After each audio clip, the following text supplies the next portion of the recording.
And they thought I was joking, but it got to the point that every day when I would get home, I would pray. And I would read the word. And I realized that I was kind of going through like the valley of the shadow of death. It reminded me of Psalms 23, where you have to realize that that's God's promise for our life. Yes. For those of you who are familiar with Psalms 23, the Lord is my shepherd, I shall not want. He makes me to lie down in green pastures.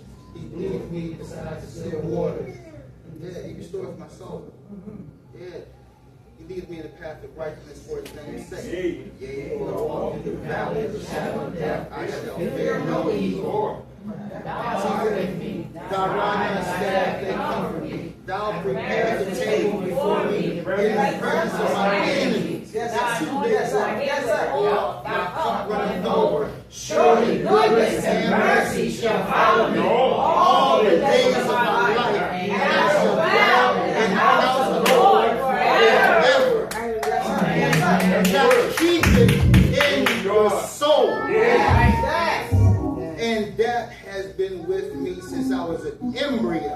I'm going to say an embryo because when I was in my mother's womb, I was in the temple the whole time. Absorbing the frequencies of the Holy Ghost of the saints. I've been around for a long time. And for that to come out of me that day, for me to say that my soul was governed by the Holy Ghost, woke me up. It woke something up inside of me to let me know that I can walk through the valley of shadow of death. It doesn't matter how tall they are, how big they are, how many degrees they have, what house they may live in, how much money they have. It doesn't mean they're happy. That's right. It doesn't mean they're happy. So let me tell you what ended up happening. I quit.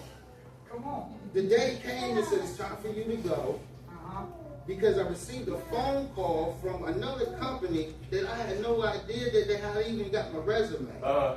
They said, Mr. Jackson, we see that your resume is pretty good and you have the qualifications to be a tech for our company. Would you be interested? I said, sure. How much are you paying? They told me, look, now, it was double than what I was already getting. The benefits started day one. Now, the job where I was already at, I had to wait 90 days to get there. I left in 60. It was 2 months. Then they gave me a vehicle, company vehicle, the second day on the job. I get to drive now. My car was actually carjacked. I was robbed. I had no car. I got one now. Come on now. Then, let me tell you what happened to them. I got an update last week. I just happened to be in the neighborhood in my company vehicle. Ran